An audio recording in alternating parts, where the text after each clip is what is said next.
Paloma Fernandez is a consumer. She's very passionate about food safety. I've worked with the Cereal Millers Association now for the last 13 years.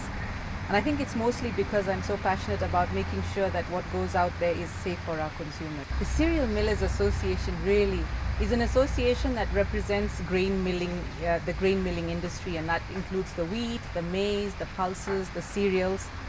Interestingly, our mission is actually to provide safe, affordable, and adequate food to our consumers. We started off in the year 2000, and really at that point, the whole focus of the association was very different. We were looking at policy issues, we were trying to remove trade barriers.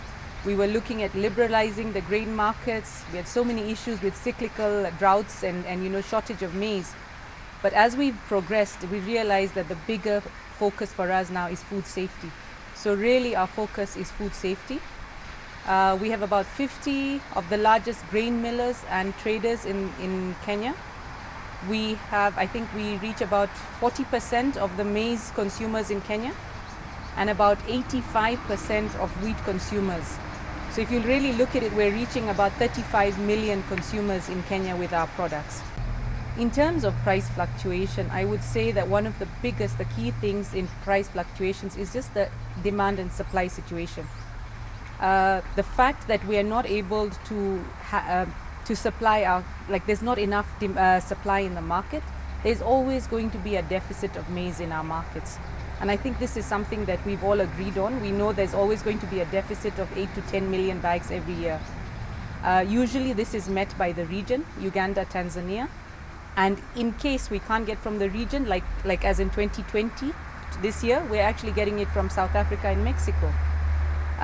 These cause price fluctuations because now you're expecting maize coming from outside the region. Again, there's speculation in the market. In the same way with supply, we never have a confirmed supply, a confirmed projected supply. Suddenly we'll have the problem of armyworms, locust invasions. You can't really, project accurately. And all this speculation leads to price fluctuations. One of the bigger issues we've had always is government interventions. And I think we've said to the government, do not come and fix arbitrary prices for maize or wheat to be paid to the farmers. Because what happens in the market, if the market price is about maybe 2,800, the government would come one day and say, today we want 3,400 for our farmers. Immediately there's a price spike. One of the things that we noticed during the COVID situation was that some of the farmers and brokers were actually holding some of their produce, thinking that the government would get involved directly and start procuring from them. So again, the speculation caused scarcity in the markets, and again, the price fluctuated. So those are the kind of things that we have to, and I think to put it in a nutshell, it's just the speculation and the uncertainty of the business environment that actually causes the price fluctuations. I think, and I must be positive about this, I think this discussion has been going on for a long time. I have seen that we have spoken to the Ministry of Agriculture, and we have seen that they are trying to move away from fixing prices. In 2014, we realized there was a huge problem with contamination, and I think we were seeing up to 65% level of contamination in maize. We tried to get help from different agencies, government agencies and technical specialists, and we realized that the only way that the CMA could actually mitigate aflatoxin was to self-regulate. So in 2014, we were the first association in East and Central. So self-regulation required us to have a really rigorous code of conduct for our members. And there were serious rules about what to do at intake, how to test at intake, what to do when you're letting your product get onto the shelves. One of the best things we did at that time was to get the help of a lot of technical experts, such as TechnoServe, the Apteca, which is the aflatoxin proficiency testing systems. We worked with the Becca ILRI Hub. We worked with the University of Nairobi. We've done some training with the African Milling School. And what it did was actually force compliance for our members. They helped us to build our capacity. The best part of it is they actually go to our mills and they audit our mills on a regular basis. Those results are sent to us at the Secretariat, and we take action if there's no compliance. Any member who comes to join CMA has to be vetted by this team of technical experts. You can't just join the Cereal Millers Association. You'd have to be vetted and you'd have to be seen as complying to all global manufacturing processes. So this is one of the things that has really helped us. Again, we've invested heavily in laboratories. We've built capacity for our members. So I think that's what we've done as the private sector, as the Cereal Millers Association, to try and ensure that what we put out on the shelves is at least safe for consumption. When we speak about testing capacity, right now what we're trying to do is really encourage the millers to have in-house laboratories, have trained technicians. But I think what we need to really appreciate is that we're not going to be able to test every bag that comes into the mill or every bag that leaves the mill. We as a Cereal Millers Association mill about 1.6 million 90 kilo bags per month. We put on the shelves about 54 million 2 kilo packets every month. So you can see that we will try our hardest to test, but we are not going to access every single packet or bag on that to test it. In terms of what comes into the mills, we look at about 5,000 trucks that come into our mills every month. We have the capacity to test every single truck at least twice. So that for us is a huge achievement. That is part of our code of conduct, that we must test every truck at least twice. If it's again suspicious or the size of the truck, we will do more tests as required. In terms of the product going out on the shelves, we are able to test our products every 8 hours. So we have 8-hour shifts. We're able to test our products at least twice every 8 hours. So for us as the Cereal Millers Association, that is part of our code of conduct. And I think this is one of the discussions we've always had with the government, is that they need to be level playing fields for anyone producing food. For example, it doesn't mean that a commercial miller who's just more noticeable is the one who will always get tested and always get affected, and the rules of fortification, the rules of aflatoxin only applies to commercial millers. It needs to apply across the board. Whether it's the posher millers, whether it's that small 5-ton mill, everybody needs to follow food safety regulations. We are trying to do our best. We can do a little more, but we need help. I think one of the biggest issues we've had always in Kenya is that somehow the millers or the private sector are told to take full responsibility for aflatoxins. Every time there's a problem, it is the end product that is tested, and then the millers or the processors in the last stage of the value chain are actually under pressure to perform. So I think that inherent misconception that aflatoxins are due to millers or need to be controlled by millers needs to change. What has been happening is we find is that right now the value chain really has not been put under pressure to produce safe food. We know that aflatoxin is in our soil. If we could mitigate it at that point, would we need this constant testing for flour every single time? So if we were to use products such as AflaSafe and really get and ensure that we mitigate aflatoxins at the source, life would be so much easier. Secondary issues like post-harvest handling, transportation, etc., processing, that is the second part of it. For us, we feel right now the emphasis is really testing flour and not maize.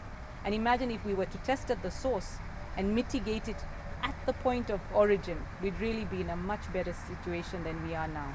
Punishing a miller or removing his product or taking away his licenses is actually really punitive, because if you think of the amount of money invested in marketing a brand, some of our brands exist for 70 years, 80 years, some even 100 years.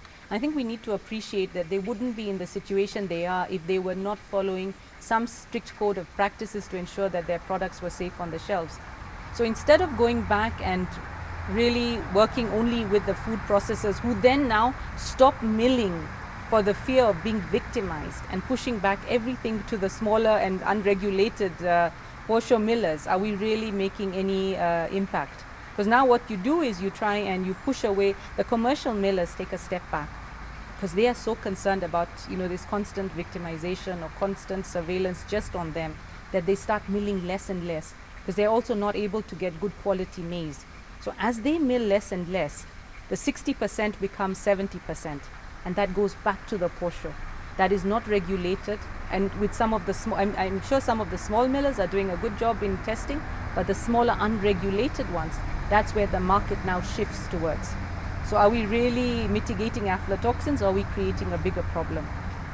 that every time we take 2 steps forward in the food safety department, we take a step back sometimes. What happens is that sometimes, unfortunately, in Kenya, our spending power is quite restricted.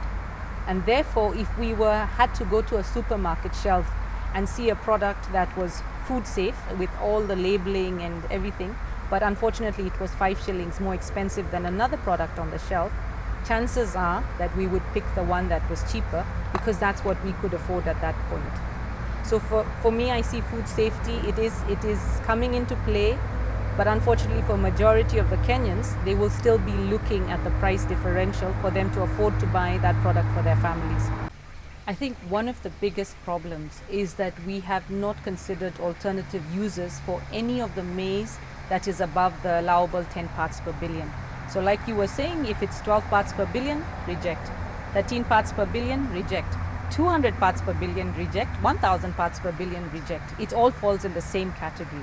I think for us, and we've been constantly lobbying the government, talk to your scientists. You have such an amazing group of scientists in Kenya. Let them sit down and understand how we could use this maize for alternative purposes. For example, can we move the animal feed levels to 20 parts per billion? Or in terms of beef, cattle, or pigs to even 300 parts per billion. That way we're able to find a use for it where at least it's safe. The use is safe compared to when it goes back into the value chain and people are consuming products that are above 200 parts per billion. So at least if there was a way to use it. Right now, the biggest problem we have is what do you do when you find out the maize is contaminated? There's nothing. So either you try and blend it or you reject it, but it's still in the value chain. Now, if there was a way of actually utilizing this maize for so many various purposes and reasons, there would be a much better compliance to some of the standards that are in place. We definitely need support, but I think for us it's non-negotiable. First of all, it's non-negotiable. As CMA members, we will have to follow a code of conduct regardless of what is going out there in the market because we need to ensure that our food is safe and follow our vision of providing safe and affordable food. So if you're a member of CMA, that is something that is non-negotiable. In terms of support, yes, we need support. We need support from the government, first and foremost, to create level playing fields for all of us. Our cost of production is higher than another miller because of the stringent processes we have in place. I think the first and foremost role of any private sector is to really ensure that it protects its farmers and make sure that the first option would be to buy from your farmers and grow them. And I think we've been doing that very well. In terms of wheat, we buy every single bag. We as a Cereal Millers Association buy every single bag of local wheat at a premium price so that we encourage our farmers to grow more wheat. We've been doing this for the last 15 years. So for us, first and foremost is our farmers. In the case of maize, we try and buy from our farmers and we will ensure that we buy everything possible from the farmers. Like I said, Kenya is always going to have a deficit when it comes to maize production. And I think the faster we accept that, the easier it is to move forward. In terms of when we need to import, we will only import if we cannot get enough here. It doesn't make sense for us to go abroad, outside there and pay, open up LCs and try and bring in maize from abroad if you have it here. What happens generally is at a certain time, and it starts all the way from May to July, our harvest in Kenya, we do not have a harvest in Kenya. And we tend to rely on Uganda and Tanzania. Generally, Uganda and Tanzania are able to meet our needs, and we do not need to import if they meet our needs. This year, because of the COVID situation, Tanzania also slowed down. There were border delays, and what happens is when we notice a shortage of supply in the market, we know the price will fluctuate. So rather than let it get to a point where we can't mill, I think somewhere in May and June, we only had stocks for about a week and a half. So that's when we tell the government, and the government starts activating the whole process. And the minute we're able now to rest assured that we have enough maize in the market, that's when the price stabilizes. So we will only import to stabilize the price. Our first obligation is to really support our local farmers.